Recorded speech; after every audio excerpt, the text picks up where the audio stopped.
atin lahat mga kababayan, saan mang panig kayo ng daigdig naron.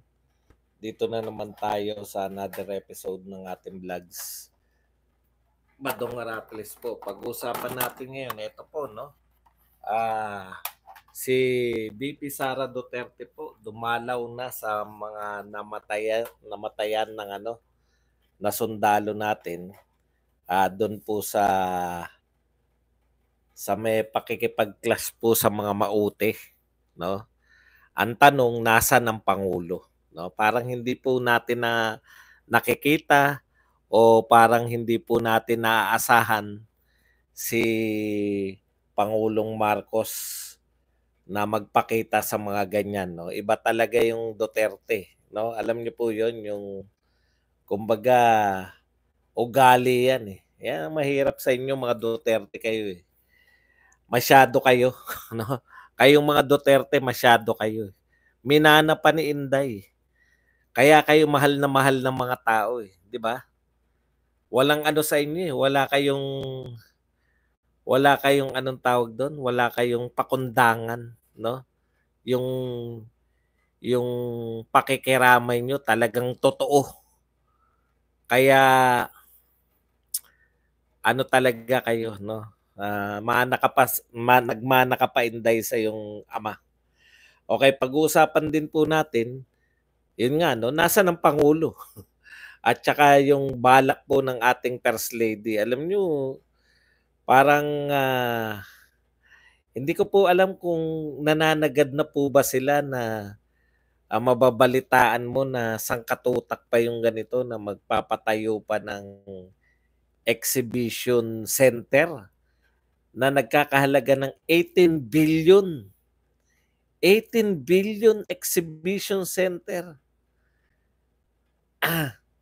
Hindi ko maintindihan kung ano po yung ano natin, no? Kung ano po yung nangyayari talaga. At iba pa pong mga balita.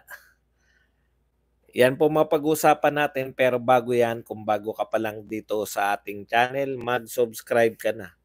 Dahil ito lang ang tanging channel na may kinikilingan, may pinapanigan, una sa balita, huli sa impormasyon, kaya ano pang hinihintay nyo? Pindot na. Okay, pag-usapan po natin, no? Tataas ko nga muna tong ano na to. Okay, natutuwa po kami, no, sa hindi lang po kay Inday Sara Duterte, kung hindi sa pinagmanahan niya, kundi po sa kanyang pinagmanahan si Tatay Digong, no? Ano talaga kayo, mga sutil kayong mga Duterte kayo. Anong uri kayo ng mga tao, no? Kada may namamatay, dulot ng mga sakuna, lalo na po yung mga namamatay na sundalo at pulis. Kagagawan po ng mga kalaban ng pamahalaan. Hindi po kayo nawawala. Nakakainis kayo. Sa totoo lang, nakakainis kayo mag-ama, no? Kaya kayo mahal na mahal ng tao kasi alam niyo iba po 'yun eh, yung namatayan ka, yung tapos kinilala mo yung aktual. Ako kasi nangyari sa akin 'yan eh. Ilan lang ba ang tatay natin? Isa lang po ang tatay natin eh. Alam niyo hindi ko makakalimutan yung mayor kasi dati pong kagawad yung tatay ko eh. Hindi ko po makakalimutan yung mayor namin na nagpunta po ron sa may burol, no? Sabihin na nila na kung ano-ano. Yan pong mga bagay na ganyan. Diyan nyo po makikita yung pagiging tao ng mga leader, no? Kung paano po yung mga leader ay kung paano nila pinapahalagahan yung kanilang mga pinamumunan. Lalo na po ito, mga nagbubuwis po ng buhay ito. Tanggalin niyo po yung iba. Ewan ko kung paano po sila sasaluhin yan, no? Ewan ko po, ang dami naman vlogger eh. Pero tinitiyak ko sa inyo, makakahanap pa rin sila ng paninira dyan sa ginawa ni Inday Sara na pagdalaw at sa hindi pagdalaw ng Pangulo ng Pilipinas. Masama pa rin po mga Duterte, no? Alam nyo, minsan ang pamumuno, meron kaming meron ako nabasa, no? Kasi alam niyo naman, dati tayo, tapos Simple lang hindi, actually hindi ko siya nabasa na naka-attend ako ng seminar sa leadership. Alam niyo yung sinabi, 'no? Laging may mga conflict yung mga leader, eh, 'no? Merong batas, tapos meron kang yung tauhan mo magiging, 'pag in-stricto mo yung pagpapatupad ng right or wrong, eh, maapektuhan yung tao mo, 'di ba? Simple lang po yung tanong, between right and being good, 'no? Always always choose goodness, 'no? Sa pagitan ng pagiging tama at pagiging mabuti bilang leader, ang lagi po niyong isasalang-alang yung pagiging mabuting tao. Kaya po diyan bilib na bilib yung mga Duterte. Hindi po yan hindi po yan kinakailangan ng mga kung ano-anong mga degree o kung ano-anong mga paliwanag, 'no? Yung magpakita ka roon, nakita niyo yung pamilya. Kahit po sila nagdadalamhati, hindi po nila napipigilang ngumiti. Yun po yung dinudulot nun, eh, mapapangiti ka, Vice President. Importante kami. Importante yung namatay naming kamag-anak. Pangalawa sa pinakamataas na pinuno ng pamahalaan, 'no? Dinalaw kami sa aming pagdadalamhati. Napakaimportante po nun. Nagtataka ako, alam nyo, nagtataka ako sa mga kakamping, sa mga Dilawan at mga Makabayan Black. Naalala ko, nauna lang si Lenny, nauna lang siya na sumulong sa baha. Sangkatuta kasi sakuna nung panahon ni Pangulong Duterte. Ngayon po wala tayong sakuna, wala tayong pandemya, wala tayong panay, man-made po ang problema ng Pilipinas ngayon. Man-made. Gawa-gawa po ni Tambaluslos. Yan po ang problema natin. Pero yung mga ganito po, dati lahat, puta, bumagyo lang. Nasaan ang presidente? Bakit bumabagyo? Na-realize nyo? Bakit daw bumabagyo? Eh, nasan daw ang presidente? Ibig sabihin ba, hindi mapipigilan ba ng presidente ang bagyo? Ganun po kalutang. Oy, maraming salamat kay Lloyda. May nagpa-star din. Lloyda Monteflor, thank you very much sa 50 stars sa Facebook. Ito po, oh. Ni isa walang naghahanap po sa Pangulo. Bakit po? Magkakampi na sila, eh. Pagkakampi mo pala, no, hindi mo hahanapin, no? Magkakampi na po yung mga dilaw at mga kakamping, eh. Pinupuri nga ni Dilima si Bongbong Marcos, eh. Si Pangulong Marcos, eh. Opo, nasa Cebu na po ako.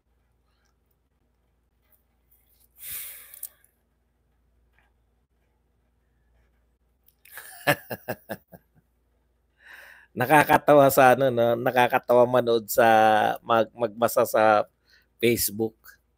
Parang may ginagawa akong masama.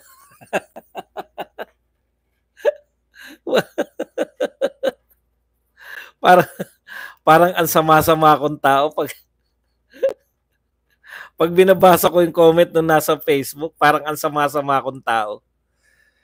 Kailan pa po naging masama yung makiramay ka sa patay? No? Grabe po. Sabi ko nga, congratulations Inday Sara, no?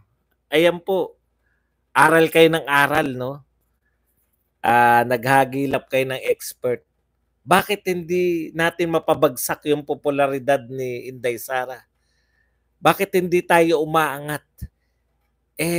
Namimigay tayo ng ayuda. Ang lalaki ng pagmumukha natin.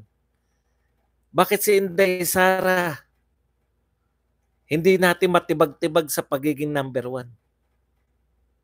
Kahit na ano pong suri ninyo sa mga ginagawa, ang importante po sa tao, nararamdaman po yung pakikiramay ninyo.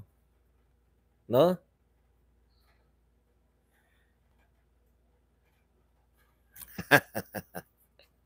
Ano raw kailangan ko sa Pangulo? Wala po. Hindi ko po siya kailangan. Nagtatanong lang po ako bakit wala nagtatanong na nasa ng Pangulo. Hindi ba kayo nagtataka? Dati bagyo lang hinahanap Pangulo. Hindi po ba? Kasi ang Pangulo natin noon, alam niya yung tungkulin niya bilang Pangulo, namatayan ka ng sundalo. Pangatwiranan nyo pa.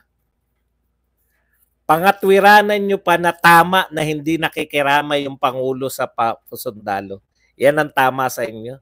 Tignan nyo. Oh, kups daw kasi ko.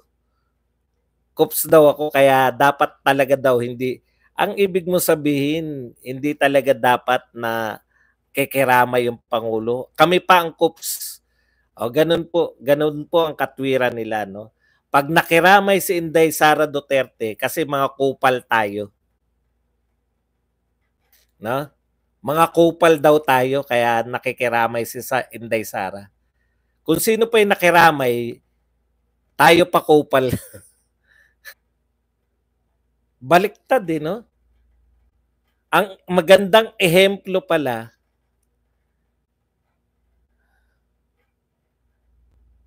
kahit na anong gawin mo, talaga dito sa mga tao na to, no? Nakiramay si Inday Sara, pinupuri natin. Naghahanap tayo. Bakit yung mga kakampi nyo hindi ngayon naghahanap?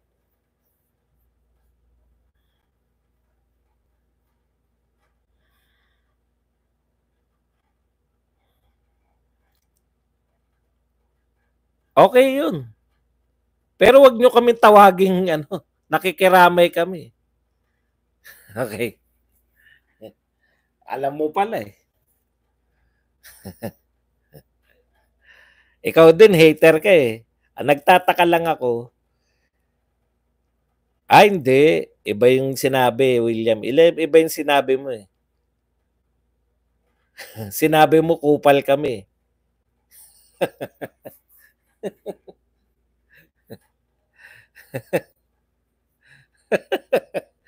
Grabe, no? Grabe yung hate.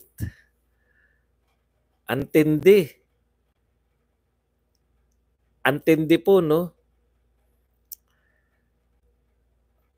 Masama po pala yung makiramay. Alam ko po, 6 years ginawa yan ni Pangulong Duterte. Tinutuloy po ng kanyang vice president na anak. Minamasama po nila yung pakikiramay. Grabe. Dahil hinahanap natin bakit wala na naghanap sa Pangulo. Wala tayong magagawa eh. Talagang mamasamain po nila. Kaya po nilang itwisan lahat. Sabi na eh, di ba? Ipinagpapauna ko, ano kaya ang gagawin ng mga galit kay BP Sara para pasamain pa rin si BP Sara? Wala na pong sasabihin, no? Wala na pong katwiran. Kups na lang, kups. Alam nyo, mag-isip-isip po kayo. Nasosobrahan na kayo. Kayo po yung nasa posisyon, no? Kayo po ang nasa posisyon. Tandaan nyo. Wala nga kayo may pagmalaking nagagawa eh. Kups na lang yan. Okay, punta na po tayo sa iba pa. Ito po, pare-parehas po sila eh. Napupunan nyo ba yung mga supporter? Kasi po, nagmumula po yan sa mga matatalino nilang vlogger. O yan, matalino na vlogger nyo ha, hindi na bobo ha. Kasi pag bobo na sasaktan sila eh. Matatalino kasi mga vlogger nila eh. Patunay po na matatalino vlogger nila. Imaginein po ninyo. Sininyo po ang pinagkukunan ng impormasyon ng mga vlogger nila ngayon. Tuwan-tuwa po sila, sininyo. Sa labas po sa politics, kilala po sininyo bilang kap ng lahat ng mga kabataang Pilipino. Kilala po. Sininyo po, sikap. Opo, sikap. Siya po kinukunan ng impormasyon ng mga vlogger. Itigil ko na raw yung live ko dahil walang kwenta. Hindi po ako SMNI, hindi po hindi po kayo gobyerno, hindi po ako SMNI. Grabe, no, pare-pareho, no. Itigil mo na yan. Hindi po ako SMNI na pwede niyong ipatigil.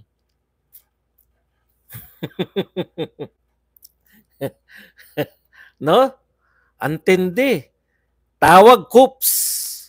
Tapos ngayon, tumigil na raw ako. Masakit po bang marinig ang mga katotohanan? Tignan niyo po yung mga vlogger niyo.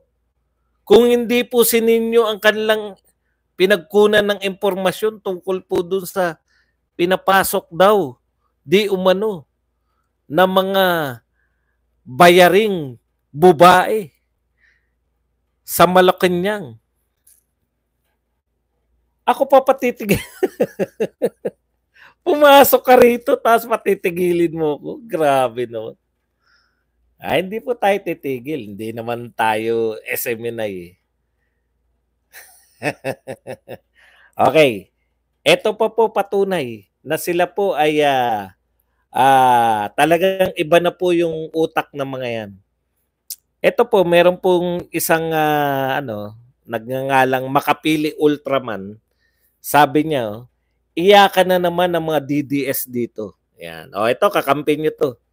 Iyakan na naman mga DDS dito. PBBM will change his mind. That is the end game. He will refer to Supreme Court a statement in the name of justice to the victims who did not see a day in court. There is a time to keep your cards close to your chest. Cry all you want, DDS. Siguro ito ay tungkol sa change his mind tungkol sa ICC, di ba? Wala namang iba eh. Okay.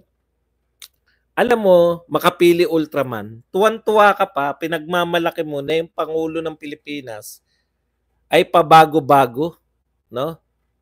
Pabago-bago ng sinasabi. Ipinagmalaki mo pa. Sinasabi mo ngayon na pabago ba ay Paul na yan. Ako nakikipagtalo ako sa inyo. 'Di ba? Tinatyaga ko kayong makipagtalo sa inyo pero wag kayong wag niyo sagarin. Hindi kayo kawalan dito sa channel ko. Ano ba, paano ba mag-ano rito? Bakit 15 minutes lang? Hindi ko ba siya pwede?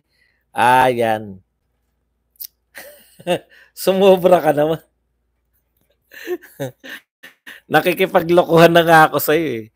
Babanatan mo pa yung yung aming poon. Di ba? Hindi po pwede yan. Pinapatulang ko kayo kasi gusto ko ipakita na walang katotoran yung mga pinagsasabi nyo. Pero yung wala na kayong sasabihin, kanina meron pa siyang sinasabi, maganda pa eh. Di ba? Ayan, ban ka na.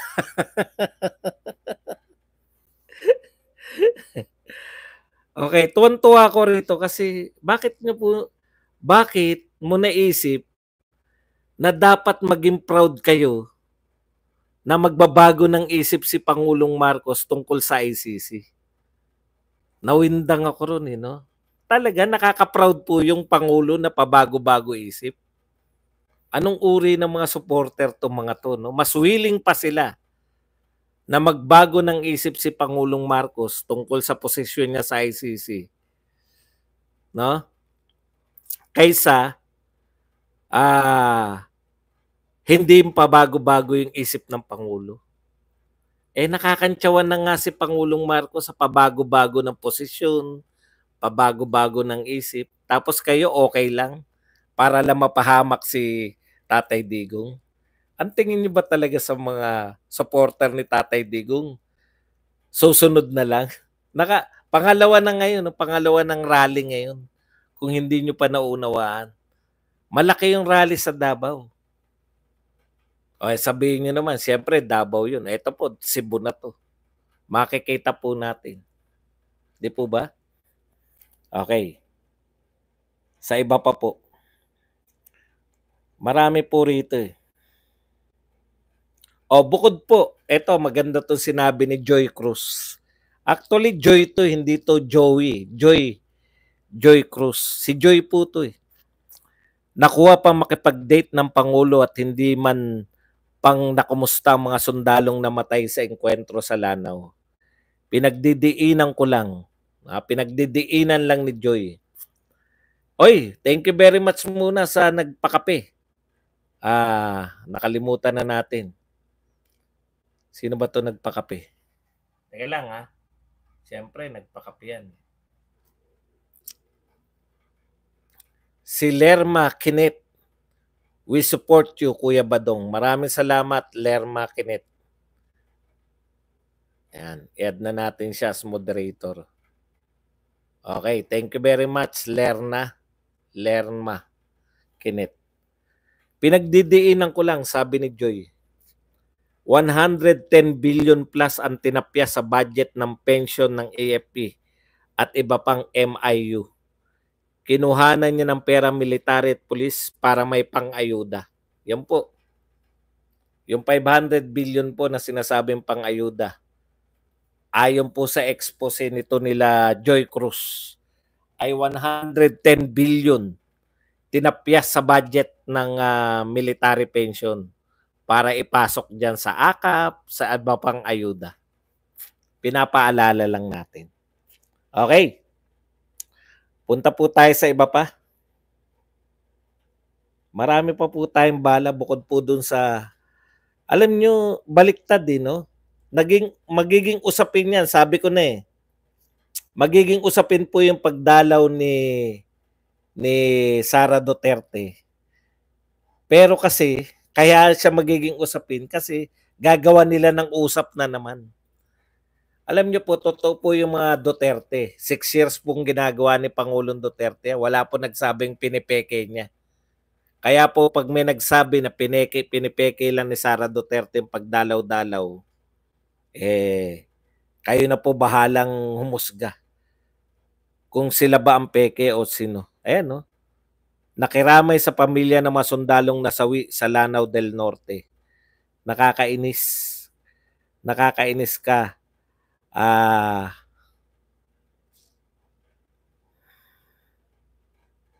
Ito po. Maganda rin tong balita na to. Mula po sa Manila Bulletin, Supreme Court disbars lawyer for abandoning legal family, cohabiting with another woman, flaunting illicit affair to the public, no? Hindi po binanggit kung sino po yung lawyer, no? Yun po, inabando na yung legal na pamilya na nakapangasawa sa ibang babae at hindi ko alam kung babae, no? Tama, babae. With another women eh. At ipinagmamalaki pa o binubuyang-yang yung kanyang illicit affair to public. Tinanggalan po ng pagiging abogado. Alam po ninyo, dapat hindi lang po sa mga Supreme Court at sa mga abogado applicable to. Dapat po sa lahat ng tao sa gobyerno, no? Parang may ganyan tayong nababalitaan na mambabatas. Hindi ko lang alam kung senador ba o congressman. 'Di ba? Parang may kilala tayong ganyan na mambabatas na inabando na ang legal na asawa. Hanggang ngayon nga medyo kinakantina ng mga kapatid. Pero di umano. Hindi umano. Ito po nakakatuwa po. Kung kayo po ay mga fans ng Liberal Party, ng mga dilawan, magdiwang po kayo kasi nakabuo na po sila na slate. Para sa 2025. Ito po, official po to. Para po sa 2025 senatorial election, no? Nakabuo na po ang mga dilawan. 3 nga lang. At tatawagin po natin silang 3 itlog. Ito po ang opisyal na, pero initial lang daw to. Siyempre, may mga nililigawan pa sila. Ito po, Ang tatlo po nilang nagpahayag. Si Bam Aquino, congratulations. Si Kiko Pangilinan. At syempre, ang hindi natatalo na si Shell Jokno.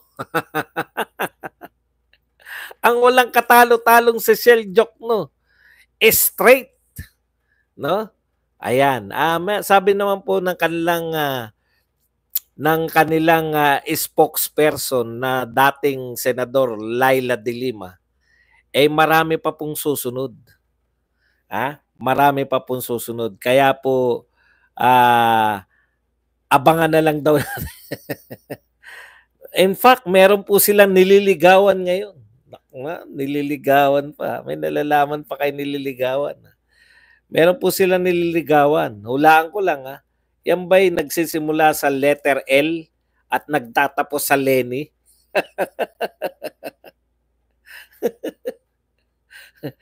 Nagpapataas pa ba ng presyo? Ayan, abangan po natin yan. Mismo nga po sa kaalyado nyo, no? Mismo nga po sa survey ng Magdalo nila Senator Trillanes, hindi po kayo pumapasok. Yun talagang real talk po yan. Kaalyado nyo na, hindi pa kayo na pumapasok paano pa kayo mananalo? Yan po ang katawa-tawang sitwasyon ng mga dilawan. Okay, tignan natin baka meron pa. Ayan po, nakita nyo po yung pamilya. Nung dinalaw ni Sara Duterte yung pamilya, ngumiti po, nagngiti yan. Tuwan-tuwa rin po sila Hindi po nila maitago yung ngiti. Kups daw tayo. No? Kups daw tayo, sabi. Grabe. Sure na raw, sabi ni Roel. Sure na yan, tatlo na yan. Sa Inidoro. Okay. Pero ito po ang nakakamangha. Ito po. Sinabi po, at pinagmalaki talaga nila, First Lady Lisa Araneta Marcos unveils 18 billion Philippine International Exhibition Center to propel country's MICE industry to global prominence. Alam niyo po ba, sa CCP Center daw po, ay magtatayo sila ng estruktura na nagkakahalaga ng 18 billion. Bilyonan talaga yung mga budget dito. Magtatayo na naman sila ng infrastructure na pinaniniwalaan daw na magkakaroon ng 128,000 square meters. At ito po ang largest exhibition venue in Southeast Asia. Alam niyo po ba yung mga exhibition yan? Mga exhibit yung pupunta riyan. Mag-exhibit po sila. Moreover, it will have the capacity to host up to 150,000 attendees. Exhibition po ng mga mga hindi ko hindi ko talaga alam. Kaya po sa kwenta po nila, kikita po to, no? Pag may 150,000 attendees, 150,000 attendees talaga, ay kikita tayo ng $562 million. Grabe, no? O nga po Alam ko po may World Trade Center na World Trade Center at lagi pong sarado. Nadadaanan po namin yung World Trade Center, di ba? Pagka pupunta tayo ng diyan yung mga shortcut pag pupunta ka ng MOA, di ba? Halos wala po nag-exhibition diyan sa nag-exhibit, no? Hindi ko po maintindihan kung bakit tayo magtatayo ng mas malaki pang exhibition. Hindi naman po tayo mga exhibit dito. Ay, hindi ko po maintindihan. Meron na po tayong World Trade Center, halos wala naman pong exhibit na nagaganap doon. Wala po tayong Ako hindi ko alam Sabagay, madali po kasing kwentahin. 18 billion po, no? 18 billion worth para ganyan na naman. Grabe. Alam niyo yung PICC, Philippine International Convention Center. Tinayo po yan para yung mga international convention dyan gaganapin. No? Sa totoo lang po, ang PICC, alam po to ng mga taga-ano, parang exclusive po para sa graduation ng mga taga-PUP. Lahat yata ng PUP dyan gumagraduate Yung, ang ganda-ganda ng plano niya, ang dami na pong pinatayo si Madam Imelda dyan, no? Halos hindi po nagagamit sa Cultural Center. Meron pa rin po tayo yung Folk Arts Theater. Wala rin naman pong gumagamit. Para po doon magtatanghal, magko-concert yung ating mga Filipino artists. Wala rin pong gumagamit ng Folk Arts Theater. Cultural Center. Grabe. Gagastos na naman po tayo ng 18 billion. Kung meron na nga pong, ang tanong ko po, nag-uumapaw po ba yung mga exhibit dyan sa World Trade Center? Hindi na po ba kasya? Bakit po tayo magtatayo pa kung yung mismong mga naitayo dati halos wala na? Halos hindi naman natin napapakinabangan sa purpose na ginawa sa kanila. Philippine International Center, PICC, Philippine International Convention Center. Para po, pag may mga international seminar dyan, naging graduation right ceremony. Bakit pa po tayo? Ang dami na po natin kung hindi ko talaga makuha. Alam po natin yun no? Alam po natin Pero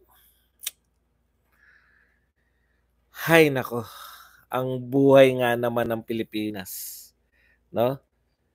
Sana makiramay kaya muna kayo unang pamilya naman. Maiba naman tayo, makiramay naman sana. 18 billion. Hindi po natin alam kung saan manggagaling Ang bali-balita parang sa ano pa ba? Yan po ba priority project po ba natin yan? Kung sasabihin naman hindi naman magmumula sa budget, saan magmumula? Okay ako ron Hindi nyo ako narinig na tinutulang ko yung di ba? Paglilinis ng Pasig. Yung Esplanade, di ba? Yung Pasig River Esplanade. Okay ako riyan Pag maganda po, hindi ko tututulan Pero yung patatayo ka na naman ng panibago, yan na nga yung purpose ng World Trade Center. Totoo po, yan po yung purpose. Kaya po tayo nagtayo ng World Trade Center. Para po sa mga exhibition na ganyan. Ng trade exhibition at kung ano pang exhibition. Wala rin. Hindi rin naman po natin napapakinabangan na okay lang sana kung laging kapos na yung World Trade Center. Sobra-sobra. Nag-uumapaw na.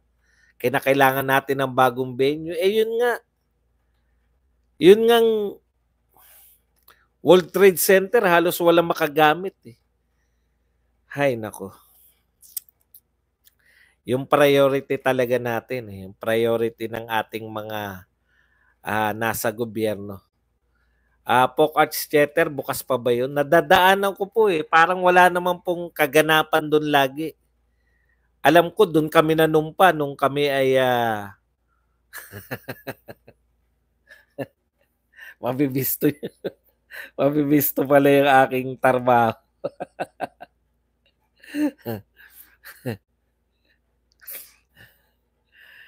Ayan po. Ayan lang po ang ating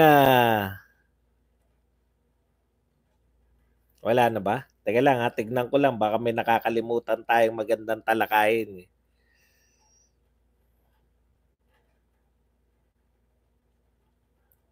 Tuwan-tuwa po yung mga sundalo sa pagdalaw